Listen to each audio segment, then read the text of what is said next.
안녕하세요. 한재훈입니다. 지난번에 논어 1편 5장을 설명드리다가 이번 시간으로 이야기를 넘겼는데요. 천승의 나라를 다스릴 적에 유념해야 될 것을 공자가 이렇게 이야기했습니다. 경사이신하며 이를 공경하여 믿업게 하며 절용이 애인하며 씀씀이는 절도에 맞게 하고 사람을 사랑하며 삼인이신이라 백성을 부리되 때를 감안해야 한다. 이렇게 했습니다. 경사이신 했습니다. 경사이신.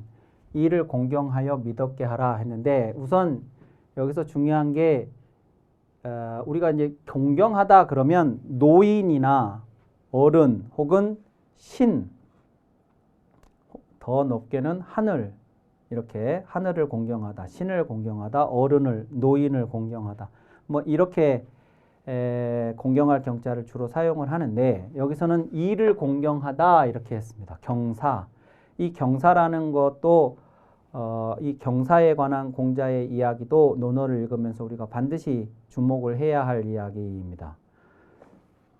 이를 공경하다라고 하는 게 이제 어떻게 되냐면 이게 이제 뭐 신이나 인격 신 혹은 사람이 아니고 일이라고 하는 것을 어떻게 공경을 하냐 하는 것은 우리가 이 공경할 경자에 대해서 조금 오해를 하고 있는 것, 오해라기보다 이해가 충분치 않은 점이 있어서 그렇습니다.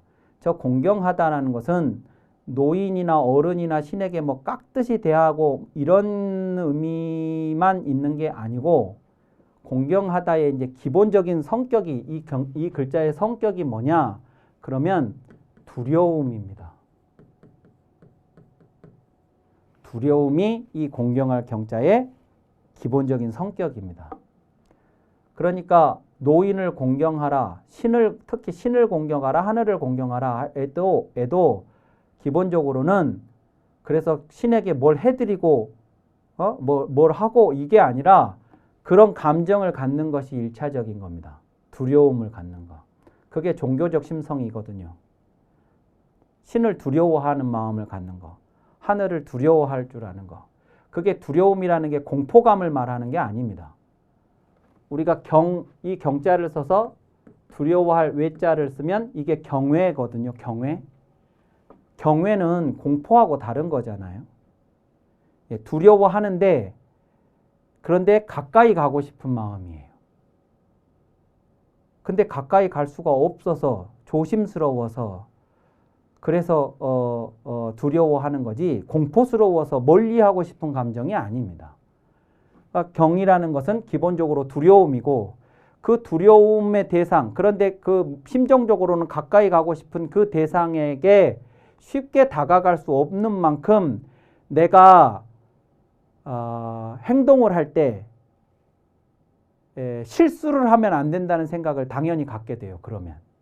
그러니까 신중하게 되는 겁니다. 그러니까 진짜 신에 대해서 혹은 조상에 대해서 그런 경외감을 가지고 기도를 한다거나 제사를 지낸다거나 그랬을 때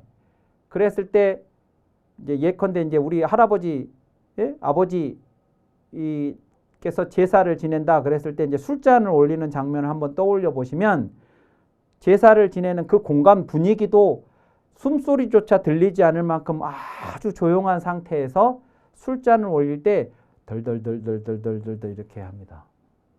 그리고 매우 슬로우 비디오처럼 행동을 해요. 제사 지내는 일체의 과정이 다. 아마 종교 시설에서 종교를 집전하시는 뭐 신부님이 됐든 목사님이 됐든 스님이 됐든 이런 성직자들도 그런 어떤 그 의례를 집전을 하실 때 아마 그렇게 슬로우 비디오처럼 하실 거예요. 슬로우 비디오로. 왜냐하면 실수하면 안 되니까. 그래서 그 대상에 대해서 두려움을 갖고 그래서 내 행위가 신중한 이것이 이 공경할 경자의 핵심이에요. 이를 공경하라가 왜 나오는 말인지 이제 이해하실 수 있을 거예요. 그러니까 뭘 잘해드리다 이렇게 해석을 하면 이를 공경한다는 말이 해석이 안 되는데 저 공경할 경자가 이제 이것을 1차적으로 하고 그 다음에 그래서 이제 뭘 잘해드린다 어쩐다 이제 하는 걸로 가면 간다는 걸 이해하시면 왜 경사라는 말을 썼는지. 이제 특히 중요한 것은 우리가 그냥 쉽게 이해해 버릴 수 있고 쉽게 지나칠 수 있는 내가 해야 할 어떤 일에 대해서도 공경하는 자세, 저런 두려움과 신중함을 가지라고 공자가 말하고 있다는 게 중요한 거고, 특히 천승이라는 나라를 다스릴 때 그 사람이 다스리는 사람, 위정자가 임금이나 위정자들이 자신들이 자신들이 맡은 일에 판단 하나 잘못하면 얼마나 많은 사람들의 삶과 생명에 결정적인 영향이 끼쳐지는지, 내 판단 하나, 내 행동 하나, 내 말 하나, 심지어 내 웃음 하나까지도, 임금은 웃음도 함부로 웃으면 안 된다고 전통시대에서는 그렇게 얘기를 했었거든요. 왜냐하면 그게 누구를 보고 웃었다, 이게 엄청난 정치적 그 파장을 불러일으킬 수 있다고 생각을 했기 때문에, 그래서 내가 하는 모든 행위 하나하나가 연결되어 있는 이 일에 대해서 공경하고, 그래서 결국은 이제 뭘 해야 되냐면, 아까 지난번에도 말씀드렸듯이 A가 B에게 믿음직스러운 일을 진실함으로 했을 때 B가 A에게 믿음이라는 것을 이제 갖게 된다 했을 때, 이제 요 신은 백성들의 신인데, 국가를 운영하는 사람들은 백성들의 믿음이 절대적으로 가장 절대적으로 중요하고, 그래서 최종까지도 놓치면 안 되는 거라고 공자는 정치에서 백성의 신을, 민의 믿음을 중요하게 생각했는데, 민이 그냥 믿음을 갖는 게 아니고 평소에 이렇게 해서, 그래서 백성들이 믿게 하라, 지금 그런 얘기입니다. 나라를 다스릴 때. 그리고 절용이 애인, 씀씀이는 절도에 맞게. 이것을, 이 절자도 이제 여러 번 나오는데요. 이 절자가 마디절입니다. 마디. 그러니까 관절이지요. 말하자면 이렇게 이제 요런 겁니다. 그냥 이렇게 생겨 있는 데는 위아래가 없지만 이렇게 중간에 마디가 있으면 여기는 위고 여기는 아래입니다. 그러니까 여기까지는 누가 뭐래도 위쪽이고 여기서부터는 누가 뭐래도 아래쪽입니다. 그러니까 이게 선이죠. 선. 구분선입니다. 구분을 할 수 있는 구분선인데, 요 절자는 바로 그 구분선을 의미하는 거예요. 그러니까 절용이라는 게 어떤 곳에서는 씀씀이를 절약하라 이렇게 해석을 하기도 하는데, 절약하라는 건 아끼라는 얘기가 되는 건데요. 요 말은 뭐 아끼다라는 뜻도 뭐 내포는 되고 있겠지만, 핵심은 뭐냐 그러면 쓸 때 쓰고 안 쓸 때는 쓰지 말라, 그 얘기예요. 절약한다는 게 쓸 때까지도 안 쓰는 게 절약이 아니고, 써야 하는 것과 안 써도 되는 것을 구분을 할 수 있어야 되고, 그래서 써야 될 것은 쓰지만 안 써도 되는 것에 대해서 낭비하지 않는 게 그게 절약이지, 그게 이 절자의 뜻이지, 무조건 아끼는 게 절용이 아닙니다. 절전, 그러면 전기를 절하라 그러면 이게 전기를 무조건 아껴서 안 켜고 밤에도 그냥 불 안 켜고 사는 게 절전이 아니고, 써야 할 때는 전기를 쓰겠지만 불필요하게 안 써도 되는 전기는 쓰지 말자, 이게 절전이겠죠. 이제 그런 의미의 절약이라면 맞는 말이겠지만, 이런 이해 없이 무조건 아낀다, 이게 절자는 아니다 하는 것입니다. 이 절자를 썼을 때 의미가. 그래서 나라에서는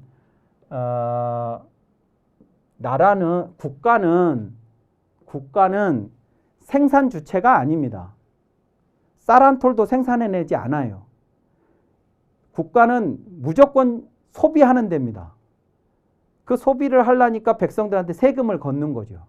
그 백성들이 기꺼이 세금을 내는 것은 그렇게 세금을 내서 써야 할 곳에 써달라고 내는 것입니다. 근데 그게 백성들한테 걷어서 쓰는 그것이 자기 것이라고 착각하지 마라, 그거예요. 절용이라는 말은. 그러니까 국가의 차원에서 써야 할 때가 어디고 쓰지 말아야 할 때는 어딘지를 정확하게 알고 그 구분선을 가지고 구분을 해서 사용을 하라, 이런 얘기입니다. 이래야 그 세금이 낭비가 안 되고 백성들의 부담이 적어지니까요. 그렇게 해서 사람들을 사랑하라, 이겁니다. 사람들을 사랑하고 삼인이신이라, 백성들을 부린다. 그 국가가 소비를 하는 데지만 그렇지만 돈만 소비를 하는 게 아니라 백성들의 노동력도 소비를 합니다.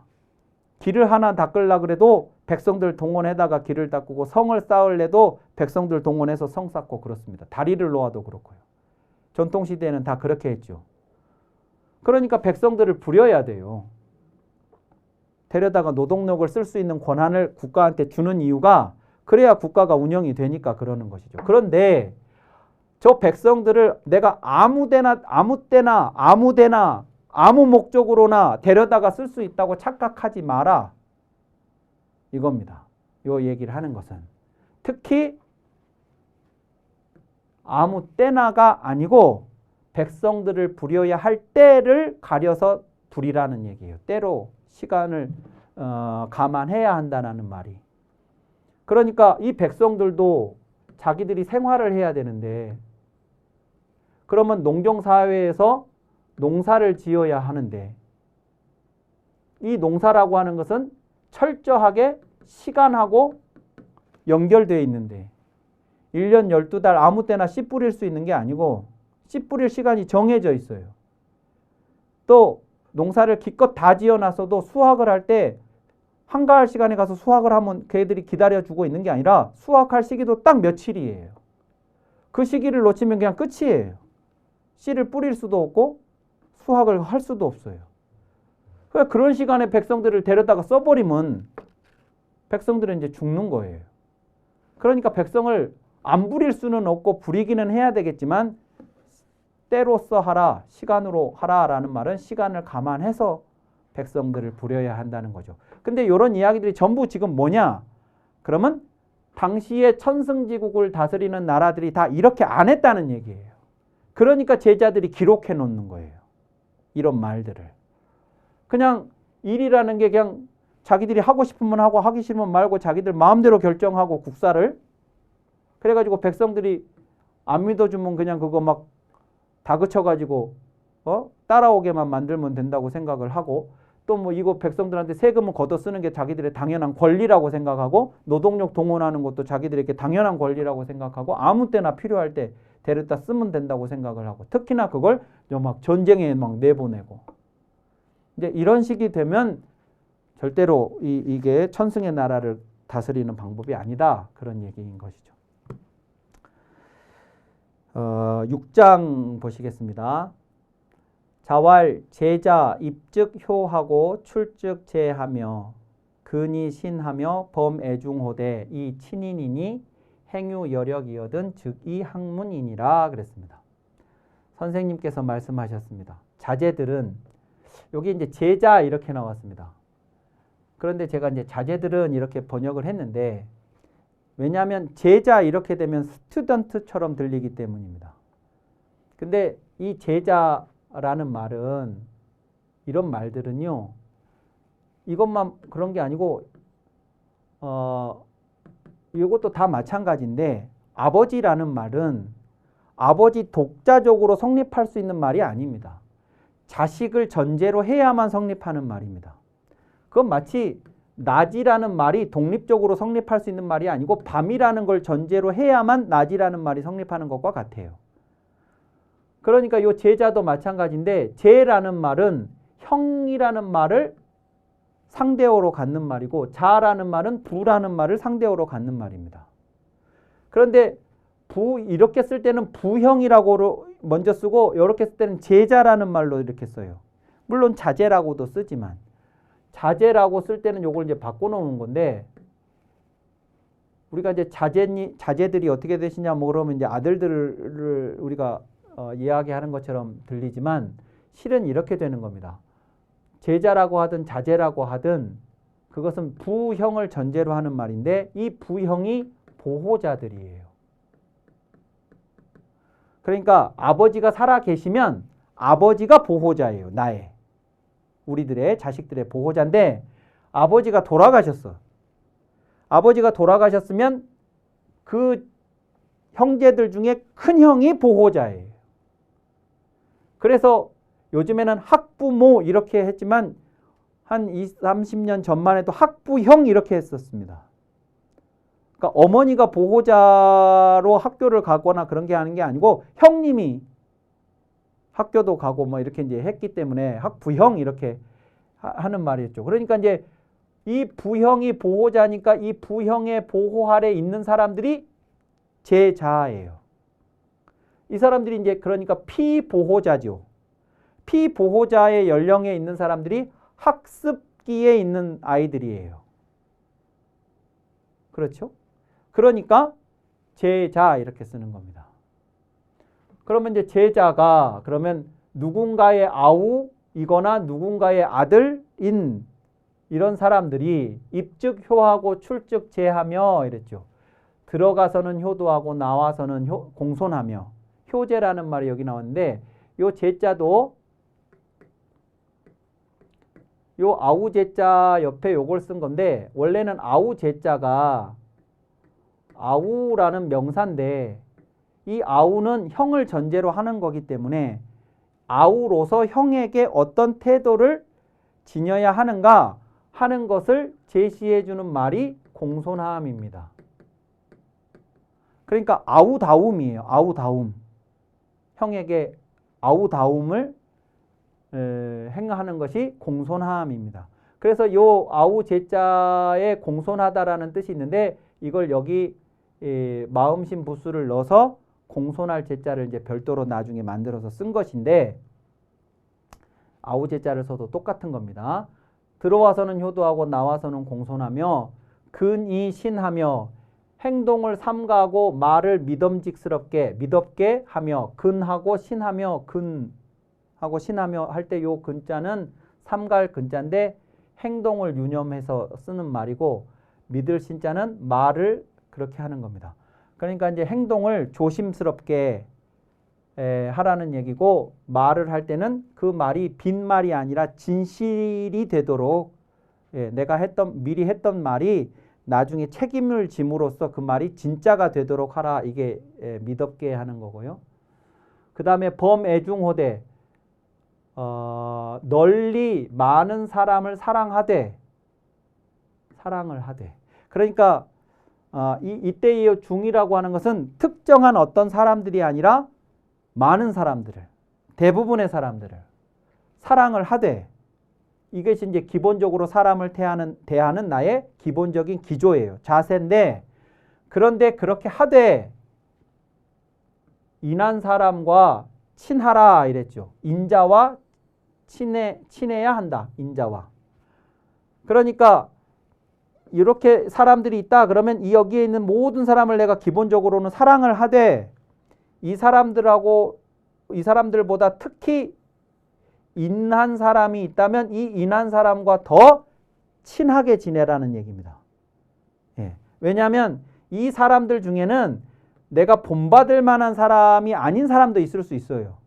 그렇다고 해서 그들을 증오하고 배제하고 소외시킬 이유는 없으니까 기본적으로는 사랑을 해야 해요. 이 모든 사람들을. 그런데 내가 본받을 만한 사람, 내가 배울 것이 있는 사람, 나에게 선한 영향을 끼칠 수 있는 사람이 있다면 나는 그 사람에게 더 가까이 다가가서 그 사람하고 교류를 할 필요가 있다는 거죠. 그게 친인입니다. 그러면 기본적으로 내 부모에게 효도하고 어른에게 공손하고 내 언행을 삼가하고 믿음직스럽게 하고 뭐하는 사람들을 대할 때 사랑을 하면서도 특히 인한 사람과 친하게 지낸다. 이러면 만약에 어떤 제자가 이럴 수 있다 그러면 괜찮은 애인 거죠. 훌륭한 아이인 거죠. 그런데 공자가 뭐라고 했냐면 행유여력이거든 이랬습니다. 행하고 남은 힘이 있거든.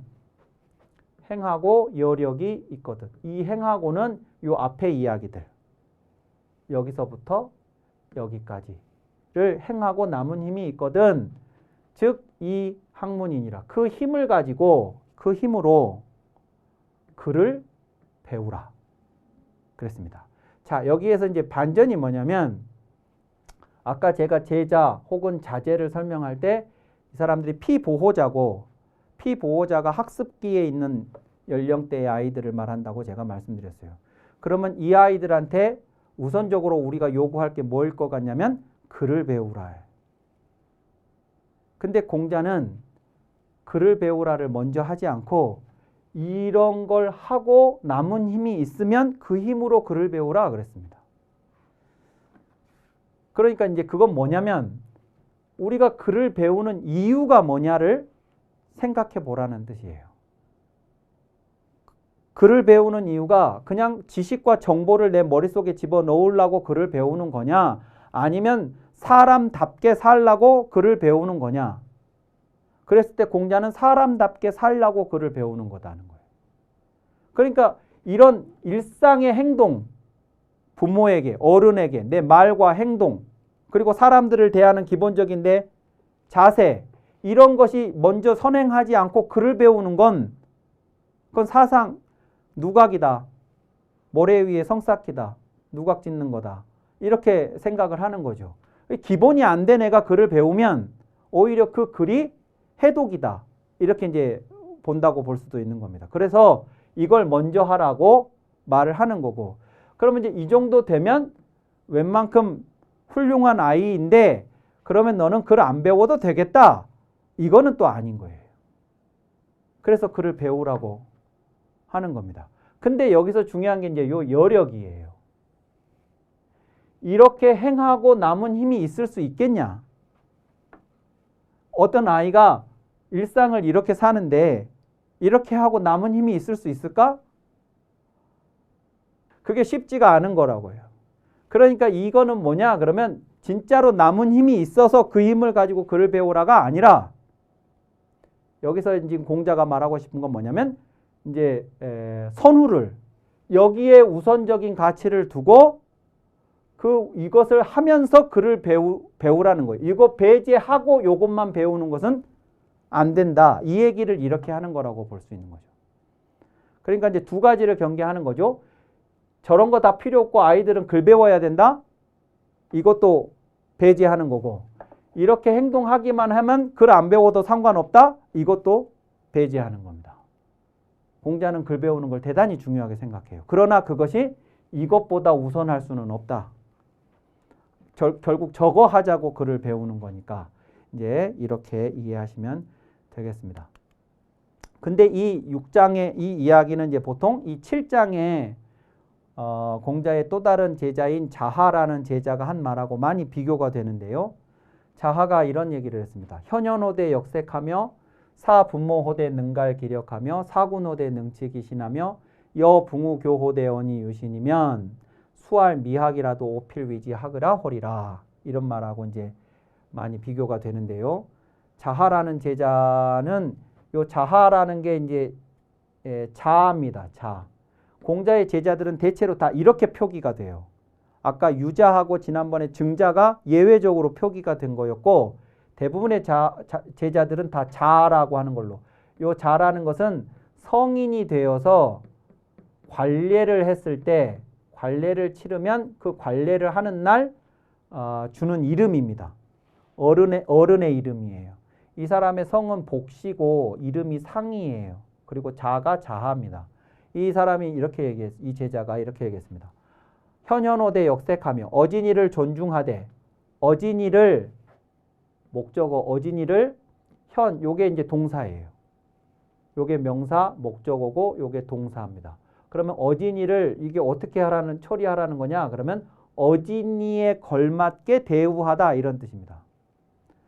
요런 표현도 있습니다. 그러면 노인을 노인에 맞게 대우하다, 이렇게 하는 거예요. 그러니까 이제 요 사람이 누구냐에 따라서 그 사람을 대하는 태도가 다 달라질 것이기 때문에 여기에 적합한 표현으로 대우하는 표현이 요 표현입니다.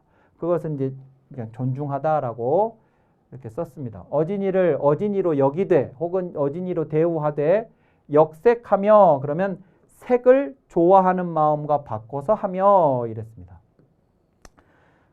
그러니까 어진 사람, 뛰어난 사람이 있습니다. 재능이 뛰어난 사람이 있는데 그 재능이 뛰어난 사람이, 즉 훌륭한 사람이 있다. 뭔가 어떤 분야든 훌륭한 사람이 있다. 그러면 그 사람 훌륭하지 하고 동의를 하는데, 그 동의라는 게 내가 저 사람이 훌륭하다고 동의를 하지 않으면 내가 그 사람을 막 시기 질투하는 것처럼 사람들이 알까봐 실제로 나는 시기 질투해요. 하는데 훌륭하다고 해주거나 아니면 나는 그 사람이 그렇게 훌륭한지 모르겠어. 그런데 사람들이 훌륭하다고 하니까 그냥 나는 훌륭하다고 그냥 해줄 뿐이에요. 그런 형태가 있을 수 있죠. 그런데 그것은 그 사람이 진짜 훌륭한 사람이라면 진짜 그 사람, 훌륭한 사람은 훌륭한 사람으로 대하는 태도가 아니라는 거예요. 근데 여기에 이제 색이라는 거, 요게, 요 색이라는 게 이제 뭐냐면 이성입니다. 이성. 이제 남자들한테는 여색이 되는 거고요. 여자들에게는 남색이 될 수 있어요. 그러니까 저것은 그냥 남자냐 여자냐를 떠나서 이성이라고 보시면 되는데, 그런데 그 이성에 이제 우리들이 이제 끌린단 말이죠. 멋있는 남자, 아름다운 여자를 보면 내 몸이 그냥 반응을 하게 돼 있어요. 그냥 눈이 이렇게 돌아가게 돼 있어요. 반응을 하게 돼 있어요. 그러니까 예쁘고 아름답고 멋있고 그러면 그냥 막 반응을 하게 돼 있어요, 내가 이렇게 반응하지 않으면 나보고 너는 예쁜 것도 모르는 사람이야? 뭐 이렇게 하니까 내가 예쁘다고 하는 게 아니고, 예. 저렇게 잘생긴 걸 너는 못 알아보니? 넌 눈이 없어? 이렇게 할까봐 그렇게 하는 것도 아니고, 내가 또 뭐 저 사람 예쁘다, 멋있다고 하지 않으면 남들이 나보고 시기 질투한다고 하니까 내가 저 사람 멋있는 것 같다고 내가 막 반응을 해줘야겠다고 계산해서 하는 게 아니고, 이 색에 대한 우리들의 반응은 그냥 본능적으로 예쁘니까 예쁘다고, 멋있으니까 멋있다고 그렇게 반응을 하는 거라는 겁니다. 현에 대해서도 그런 뭐 일체의 그런 뭐 시기, 질투, 무관심, 애써 무관심 이런 거 다 빼고 훌륭하면 훌륭하다고 해라 이거예요. 이게 현현호대 역색입니다. 어진이를 존중하되 색을 좋아하는 마음과 바꿔서 한다가 그 마음으로 그렇게 하라 이런 얘기입니다. 또 부모를 섬기되 능갈기력, 능히 그 힘을 다하며, 내가 부모를 섬길 때는 최선을 다해서 내가 내 할 수 있는 모든 것. 이게 지난번에 진짜 할 때 요게 100%라고 제가 말씀을 드렸는데 요게 지금 그런 거 하는 겁니다. 그러니까 부모를 섬길 때 이런 말이 있을 수 없다고 생각을 하는 거예요. 나는 우리 부모님에게 할 수 있는 거 다 했어. 그러니까 부모가 자식한테 나는 내 자식한테 할 수 있는 거 다 했어. 난 더 이상 할 수 없어. 이런 말을 안 해요, 부모는. 내가 지금까지도 최선을 다했지만 앞으로도 더 한 것이라도 할 수 있어요, 나는.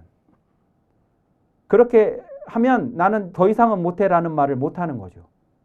아무리 최악의 조건이 와도 자식한테는 정말로 자기 목숨하고라도 바꿔서라도 이 자식을 살릴 수만 있다면 살리겠다고 덤비지, 나는 더 이상은 못해 이런 거 안 한다 이거예요. 그러니까 부모를 섬길 때도 그래야 된다 지금 그 얘기입니다. 부모가 나를 그렇게 키웠으니까. 또 사군 임금을 섬기되 능치기신, 임금을 섬기되 그 임금을 내가 섬기겠다고 했으면 요 치신이라고 할 때 요 치신은요 우리가 치명적이라고 할 때 치명이 이렇게 씁니다. 이게 목숨을 바치는 거예요. 치명. 치신이나 치명이나 같은 말이에요. 내 몸을 바쳐야 된다 이거예요. 그래서 임금을 부를 때 우리가 주상이라고 부르지 않습니까? 혹은 군주라고도 부르고 주상이라고도 부르고 주군이라고도 부르고 심지어 주인이라고도 해요. 주인이에요. 전통시대 임금은. 저 임금을 이제 국가라고 볼 수 있어요. 국가. 그러니까 내가 거기 가서 벼슬을 안 했으면 몰라도 내가 그 임금 밑에 가서 벼슬을 한다. 그 나라에 가서 벼슬을 한다. 그러면 내 몸이 아니고 내 사적인 내 몸이 아니고 이건 임금 거다라고 해야 한다. 그게 충이라고 제가 충성이라는 게 자기가 할 수 있는 모든 걸 다 하는 게 충성이라고 지난번에 설명드렸던 거하고 연결되는 거예요. 임금을 섬기면 그렇게 하라. 또 여붕우교대 언이유신이면 붕우들과 더불어 교제를 하는데 내가 하는 말마다 믿음이 있다면, 그래서 친구들이 다 믿어준다면, 이런 사람이 어떤 사람이 있다면 수할 미학이라도, 비록 미학이라고 말하더라도 그 사람이 이렇게 행동하는 그 사람이 안 배운 사람이다. 나는 안 배웠습니다. 라고 한다 할지라도 오필위지하그라 하리라. 나는 반드시 그를 배웠다고 말하겠다 이거예요. 그러니까 이 얘기는 무슨 얘기냐면 우리가 배운다는 게 결국 이런 류의 사람이 되려고 하는 건데 어떤 사람이 이렇게 하는 사람이 있다면 실제 이런 학이라는 과정을 밟지 않았다 해도 이 사람은 이미 배운 사람이나 다름없다. 배워서 이거 하려고 하는 건데 이미 이걸 하고 있으니까 라고 했습니다. 이 말을 해서 자하가 우리들의 학문이 얼마만큼 본질에서 벗어난 학문이었는가를 이제 비판을 하고 있는데 아까 이게 6장하고 대비가 된다는 게 뭐냐 그러면 그 의도는 똑같은데 공자하고 단 차이는 뭐냐면 공자는 그렇지만 배우라고 얘기를 하고 여기는 안 배워도 배웠다고 하겠으니까 그러니까 안 배워도 된다는 말로 갈 수가 있다는 거죠. 그래서 비슷한 취지의 이야기를 하고 있지만 제자들의 이야기와 공자의 이야기가 담고 있는 내용이 그리고 생각하는 바가 다르다 하는 점에서 이제 6장하고 7장을 비교해서 이야기하는 경우들이 많이 있습니다. 오늘 강의는 이것으로 마치도록 하겠습니다. 감사합니다.